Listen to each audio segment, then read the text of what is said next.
There we go. Um, if you recall from last week, John Shutt, and again, the handouts you have will help us here, but this is, again, a lot less filled in to hopefully focus our attention a bit more. Showed us the short video clip of the from the Bible Project and on 1 Samuel particularly, but of course the books are meant to be taken together, 1 and 2 Samuel. So the outline is concerned with three main characters. I'll add a fourth to that, and their kind of their trajectories or their rise and fall. The prophet Samuel, of course, is the focus in 1 Samuel 1:7, followed by the rise and fall of Saul in 1 Samuel 8 through 31, followed by the rise and fall of David. That takes us through 2 Samuel 20, which we'll address this morning, and there's a bit of overlap, obviously. And then the 2 Samuel concludes with a kind of an encapsulating last four chapters that look back on the previous 51 or whatever.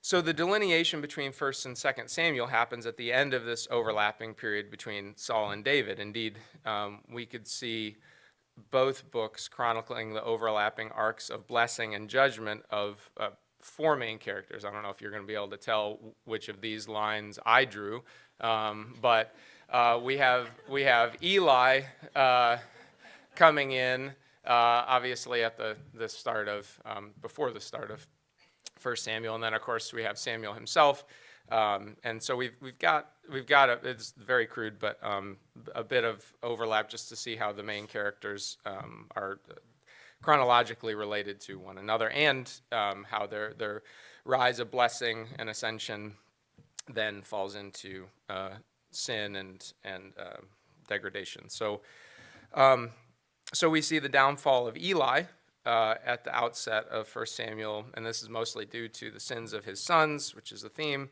juxtaposed against the rise of Samuel. And later in 1 Samuel, we read of the lessening of Samuel himself, mostly again due to the sins of his son, juxtaposed against the blessing and rise of Saul. Next, we see God's condemnation of Saul, mostly due to his own malevolent behavior and ultimate death, juxtaposed against David's growing fame and favor with God and the Israelites at the end of 1 Samuel and the start of 2 Samuel. Lastly, we observe God blessing David as he takes his rightful place as king and unites Israel, only to be followed by his slide that we all know of into sin and judgment. We won't go into detail about 2 Samuel verse by verse this morning. We don't have time for it. We're going to hit on the main flashpoints of David's life and not dwell too much on the main flashpoints that you will obviously be familiar with. Instead, we're going to look at a brief outline, chapter by chapter. We're going to talk about the unorthodox conclusion to 2 Samuel and Samuel as a set of books, and then we're going to drill down in the middle of all that into chapter 7 and look at God's dynastic and messianic promise to David. And I also won't spend a lot of time or much time at all talking about authorship, dating, locations, etc., because John covered a good chunk of that last week. But all I'll say for context is that as I already mentioned, these two books were designed to be taken as one. Not designed to be, they were one book. And they were unified up until about the 15th century AD, when the Hebrew Old Testament was translated into Greek, and they added vowels, and that got too lengthy, so they broke it up. In fact, 1st and 2nd Kings joined 1st and 2nd Samuel in the new Greek arrangement at that time, with 1st and 2nd Samuel being called 1st and 2nd Reigns, maybe you've heard that, and 1st and 2nd Kings being called 3rd and 4th Reigns. This makes sense since these accounts were meant to be taken together. 1st and 2nd Samuel covers the loose affiliation of the tribes in the period of the nascent unified kingship. Eventually they consolidate in that period of Israel's history. After Israel's period of blessing at the outset of its monarchy, 1st and 2nd Kings catalogs the progressive slide into corruption, defeat, and ultimately exile. So let's take a look at a high-level overview and some highlights of 2 Samuel. And when we arrive at chapter 1, verse 1, we have two important pieces of information in mind that John talked about last week. First is 1 Samuel 8, um, records the demand of the Hebrews for a king, just like the surrounding nations had. We've been through that. Though the request is foolish, God grants it. And thus we have the ascension of Saul, God's anointed king, to the throne, followed by his wicked behavior and eventual death. Just like many other works of antiquity and some books of the Old Testament, 1 Samuel ends with its main character's grisly demise. So in setting out in 2 Samuel, the events of 1 Samuel 30 have already happened, but David is not aware of that, right? He has just returned from battling the Amalekites, and an Amalekite arrives in David's camp, a young man. He arrives at his camp in Ziklag and recounts his part in Saul and Saul's son Jonathan's deaths. So he relays that he was the one that put at least Saul to the sword, or finished him off, so to speak. David and his men mourn, and he puts the Amalekite to death for his part in it. Though the young man appears to be trying to win David's favor here, David takes him at his words and assigns responsibility for the death of the Lord's anointed. And lest anyone should think that David had a part in his death, the series of events here makes it clear that he does not. So David composes a song, and this is written in the book of Jashar. We see David's true despair at losing Saul, whom he revered as the chosen and blessed by God, as well as his friend Jonathan. And let's see, make sure. It's hard to see, sorry. In 1 Samuel, a couple verses that stick out to me and with which you'll probably be familiar is 25 through 26, especially poignant. How the mighty have fallen in battle. Jonathan lies slain on your heights. I grieve for you, Jonathan, my brother. You were very dear to me. Your love was more wonderful than that of women. It seems remarkable to our sensibilities that David so loved someone, not necessarily Jonathan, but Saul, who repeatedly tried to kill him, right? This kind of love seems to draw our minds inexorably to Matthew 5, verse 44, Jesus' words, to love your enemies and pray for those who persecute you. Not like enemies that we have, like the woman who cuts in line at Starbucks ahead of us, but like true enemies who hate who we are, the very core of who we are. So chapter 2 then, after this lament and period of mourning, chapter 2 begins David's slow consolidation of authority, people and land, power, so forth. Over the course of the next few chapters, he's going to gradually unite the disparate Hebrew tribes. And of course, Saul had purview over all 12, but they've been fractured, and so eventually David is going to reunite them. He is first king over Judah and Benjamin, but then he brings the other 10 tribes under his rule as well eventually, and racks up victories against some of Israel's most notorious foes in the region. He is installed as king at the start of chapter 2 with his coronation that happens in the city of Hebron, where he's kind of set up.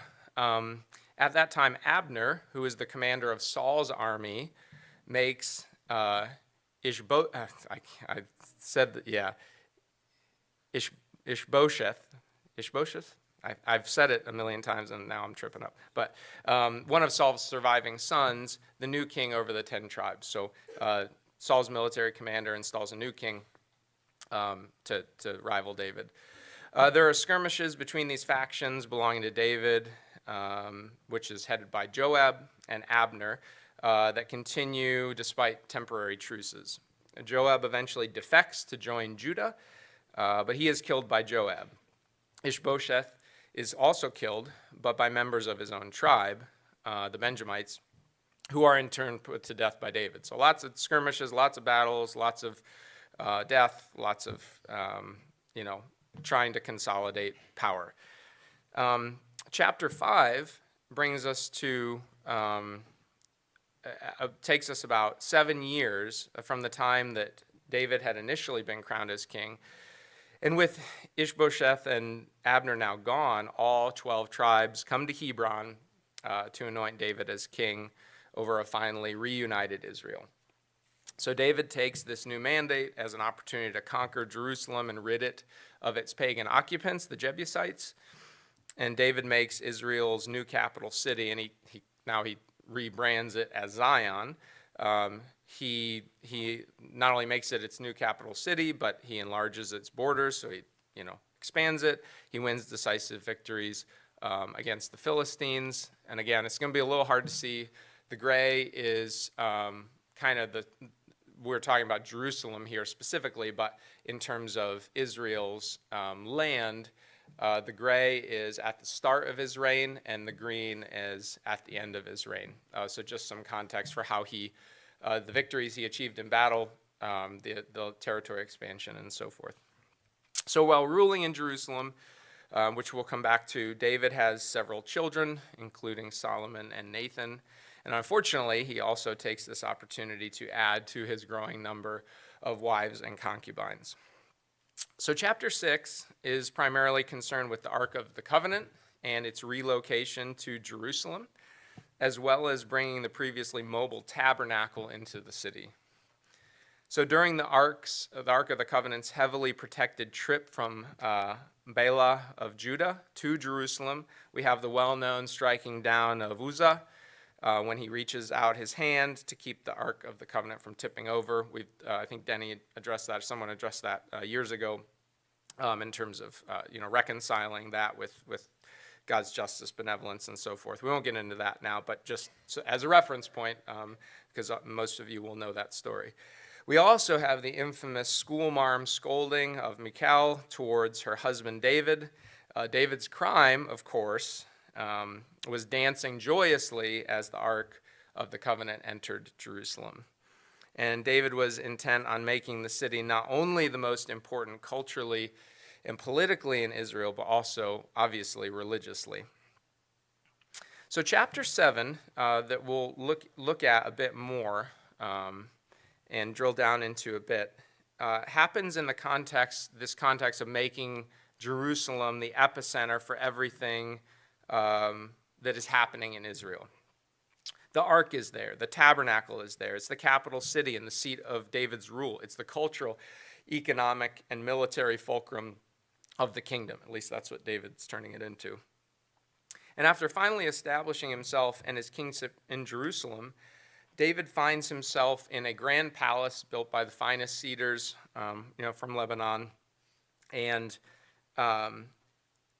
but he looks at the comparatively Spartan state of the tabernacle compared to his own palace, and that tabernacle in which the ark resides, and reasons with his court prophet Nathan that maybe God's dwelling place isn't quite up to snuff. Maybe the tabernacle could stand to have an upgrade since he's already in this sweet new setup. Maybe the tabernacle can be as well. So as D.A. Carson points out, maybe David here too, maybe it's not all selfishness or guilt that's driving him to this conclusion. He might be thinking of Deuteronomy 12, 8 through 14, that foretells Israel's eventual conquering of the promised land and the peace and prosperity that would follow thereafter. In that passage, God seems to say that he would dwell and be worshipped in a more permanent structure, i.e. not the tabernacle, but something more like a temple, right? So it may have been that David was thinking of that. We don't know. But regardless, Nathan agrees with David's assessment. Yeah, we should build a new dwelling place for the ark. Israel should build a structure to supplant the mobile tabernacle with all of its decaying skins and linens and so forth. Of course, Nathan agrees to this without consulting God, and even though he tells David, "Go do all that is in your heart, for the Lord is with you." Like, this seems like not a very good thing to tell somebody if you're a prophet, right? Like, yeah, you have God's imprimatur on that. Like, go and do it. But he hadn't consulted God, so in the words of Job Bluth, Nathan had made a huge mistake. The word of the Lord came to Nathan that very night and disabused him of him and David's plan. It is in this light that the promise of God comes to David in chapter 7 for an everlasting kingdom, a messianic dynasty, and true deliverance for Israel. Through Nathan, God makes the point to David that his instructions about the tabernacle haven't changed, right? Like, you don't need to do anything. We talked about this in the book of Exodus, right? Like, there's nothing new here. The laws governing the use, the construction, and so forth of the tabernacle, handed all the way down back in the Pentateuch, are still in effect and have not changed. Furthermore, God says, he does not need David to take the initiative and to come up with any ideas about how to assuage God. God will always be, and has always been, the one who takes the initiative with humans. We alluded to that a bit in the reading from Titus this morning, that we're not bringing anything, right? We're relying on God to do all the meaningful work, take all the initiative. In other words, when there's something important to be done, God will be the first mover, and he will be the instructor to his people about how to accomplish his purposes.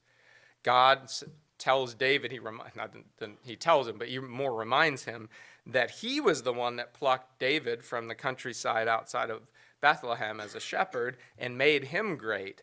David did not reach out to God and start that trajectory and extended blessing himself, right? In a blazing contrast to the deities of the surrounding pagan nations, the God of the Hebrews does not have any need, ontological or otherwise, for people, and he cannot and will not be manipulated by them. Again, this is a theme of pagan deities that, like, well, maybe you trick them into doing what you want, or maybe they're just glorified humans, right, with more power, right? But that is not the case for the God of the Hebrews. God's plans can't be thwarted, and he will let his people know precisely what's expected of them, not the other way around. But God really starts blowing David's mind when he says that not only will David not build him and the ark a new house, but that God will build a house for David. And this is kind of a pun on God's part. He does not mean a literal house, of course, but rather a dynasty of David's line that will, in God's words, extend forever.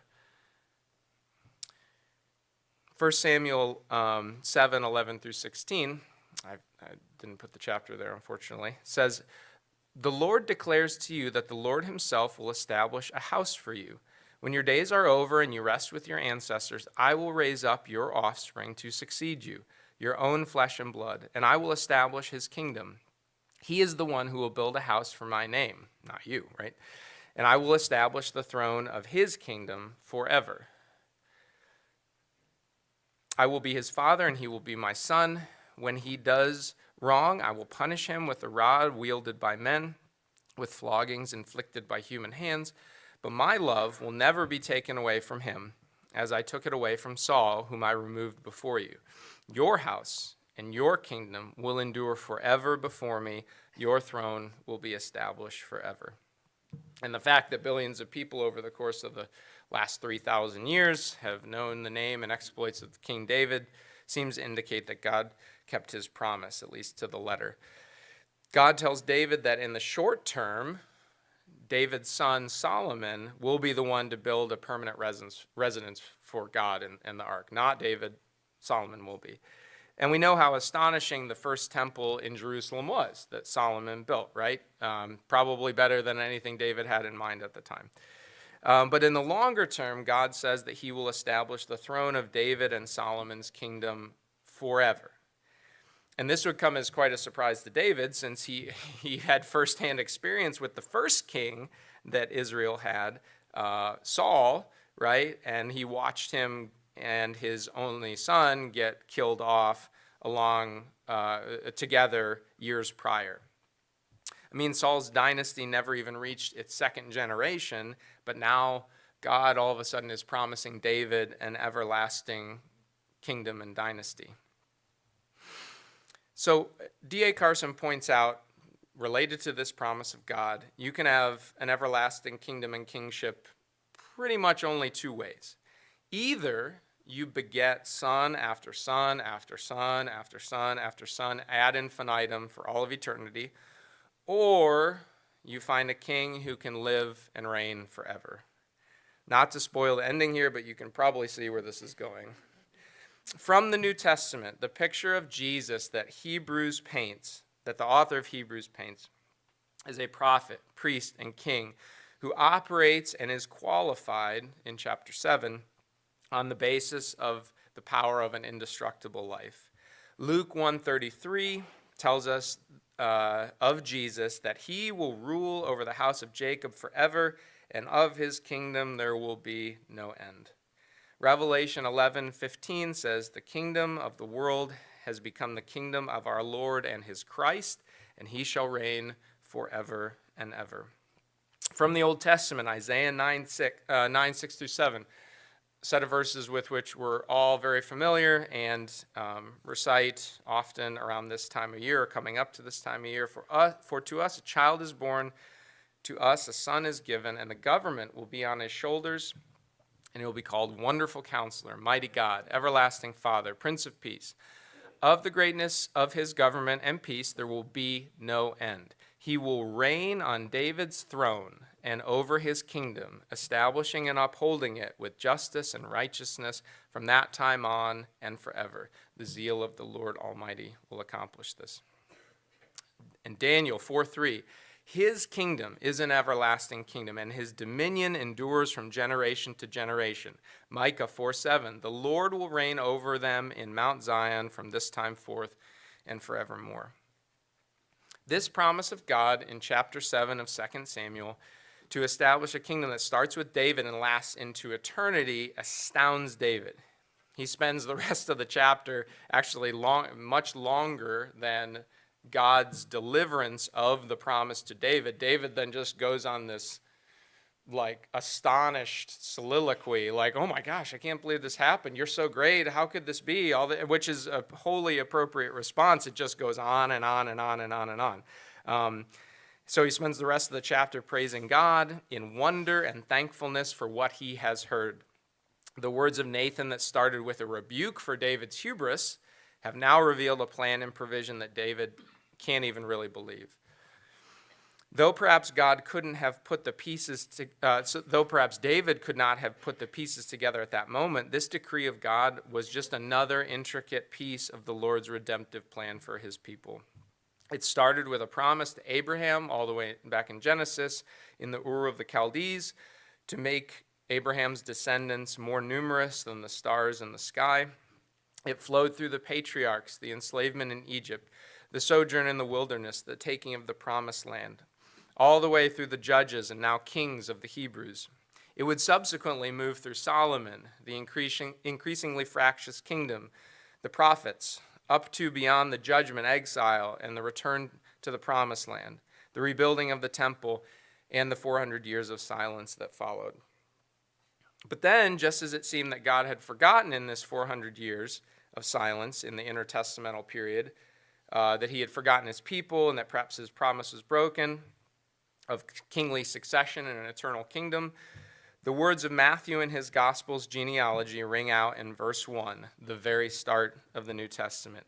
This is the genealogy of Jesus, the son of David, the son of Abraham. God had obviously not forgotten his promise from 1,000 years prior. And it should be noted that one of Jesus' favorite topics, of course, to discuss in the gospel is the kingdom of God.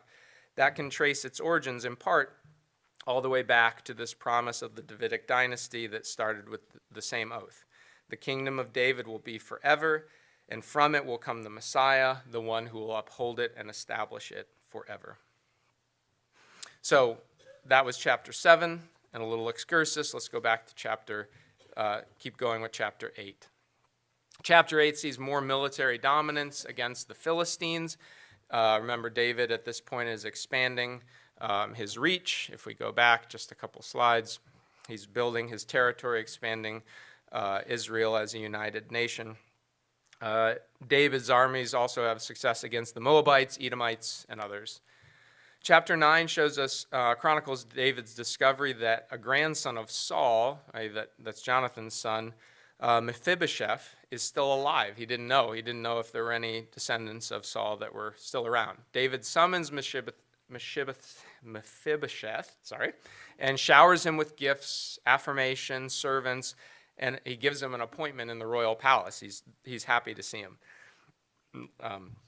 So chapter 10 then records an odd episode of David he sends ambassadors to the Ammonites because the Ammonites' king, whose name is Hanun, Hanan, has lost his father. And David, thinking fondly on Hanan, or on his father, sends ambassadors to offer their condolences. But Hanan and the Ammonites think that these ambassadors are spies, and so they do some weird stuff to them and humiliate them publicly. They shave their beards, they strip off some of their clothes in public. It's really weird. So net result of that is David sends his army against the Ammonites. They try and recruit a bunch of mercenaries to fight, and the Israelites and David achieve victory over them. So chapters 11 and 12 see David finish the job against the Ammonites by taking over all their cities. But these two chapters are better known for kind of, if you had to pick out a, pardon the word, but a seminal part of David's life, this chapter 11 and 12 would be kind of where your mind would go, because this is obviously his indiscretion with, this chronicles his indiscretion with Bathsheba and the fallout from that. It also serves as the high point in the arc, those arcs that we looked at earlier, high point in the arc of blessing, transitioning to judgment and demise. And you know the story, but a quick summary. David commits adultery with Bathsheba, gets Bathsheba's husband Uriah killed to cover it up. He's confronted and rebuked by Nathan, the prophet. He repents and ultimately loses his son that was born from his union with Bathsheba. David marries Bathsheba, and she gives birth to another child, Solomon. So chapters 13 and 14 show the continued effects of David's sin and gradual diminishing, and also the sins of his children. David's son Amnon rapes his half-sister Tamar, and Tamar's brother and David's son Absalom avenges her and eventually kills Amnon. Absalom flees Jerusalem and hides out for a time, but he's persuaded to come back and reconcile with David in Jerusalem. So at this time, in chapters 15 and 16, Absalom gains favor with Israel over time and eventually rebels against David. Then David himself, Absalom, was the one that had fled, and gone into the wilderness years before, but now David flees. But he takes a bunch of his men with him. During his time in exile, David sends a friend of his, Hushai, to go back to Jerusalem and infiltrate Absalom's newly minted court, sabotaging Absalom by giving him bad advice. Like, this is like Cosmo Kramer removing desiccant packets to make clothes noticeably musty years later. This is a really long game, long-term plan from David. He's like, you just go back to Jerusalem, you befriend Absalom, hang out in his court of advisors for a while, and then when the time is right, give him some bad advice. And so, but that works somehow.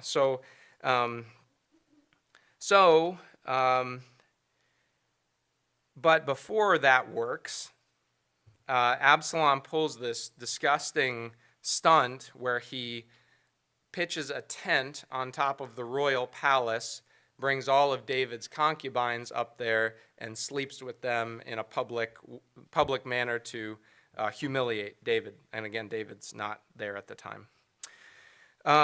Hushai eventually gives Absalom bad advice. Of course, that works out, that Hushai acts upon. David's plan pays off. Absalom pursues a fleeing David, both men with their attendant armies, and they finally fight, and David warns his men. He says, do not, especially as Absalom and his retreating forces are fleeing, he tells his men, do not harm Absalom.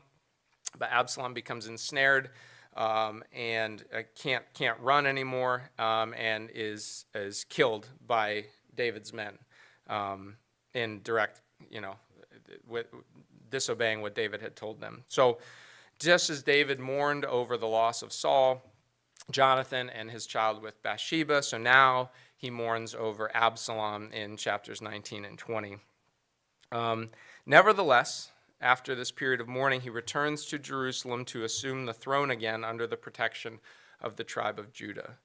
Various military accomplishments happen in chapter 20, though David is now considerably diminished and broken. So, the last 3 chapters of the book, as we look to wrap up, there we go, are a little odd in that they kind of look, it's not exactly in chronological order like most of the rest of the book was. These final verses and stories form a sort of chiasmus to conclude the account of David and to serve to tie the whole book, 1st and 2nd Samuel, together. So the bookends here are the story of Saul's failure to honor his treaty with the Gibeonites in chapter 21, and then David, this is a strange way for our modern sensibilities to end the book in chapter 24, but David takes a census that God is displeased with in chapter 24 and is judged for it. In both cases, the 2 kings, Saul and David, thus far in Israel's history, demonstrate their moral failings and disqualifying characteristics as monarchs. Many thousands die as a result of Saul and David's iniquity. So in chapter 21, actually David inquires with God about why there's famine in the land. There's been famine in Israel for several years at that point. And he is told by God that it's because Saul attacked the Gibeonites despite the treaty that they had years prior. The Gibeonites then, David goes to him and is like, how can we make this right? The Gibeonites demand that several of Saul's descendants be put to death and executed to satisfy their wrath. David agrees, but he excludes Jonathan's son, Saul's grandson, Mephibosheth, that we talked about earlier.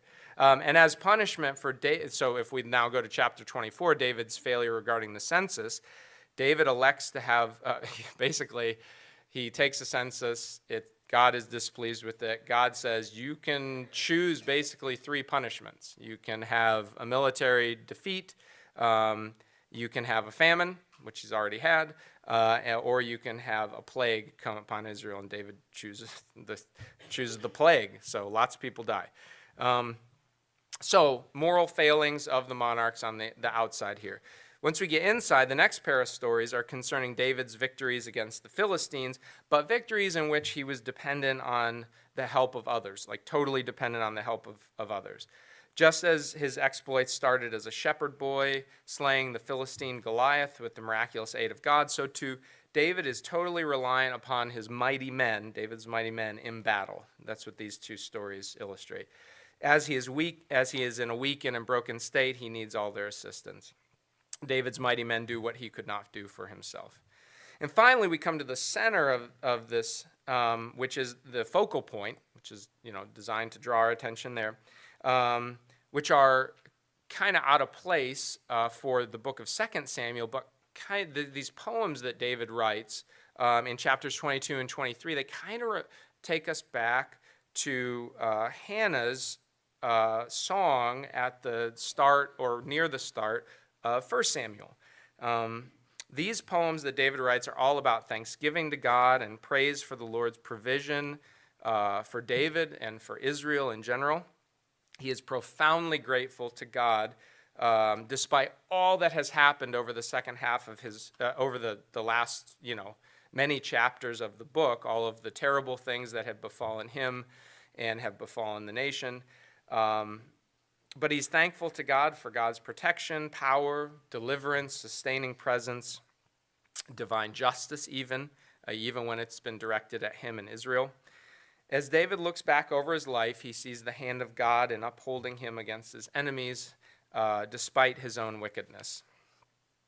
And this is fitting for a couple of reasons. First, it fits the structure in which it's presented. The outer stories show the moral failings of Saul and David. The inner stories show David's dependence upon others. And the poems in the center show David's ultimate need and gratitude for God. Also, these poems, as I mentioned before, remind us of the first few verses of 1 Samuel 2, which is Hannah's song to God that John talked about. Both Hannah's and David's poems and the stories that surround them look forward to the promised messianic king in the age to come.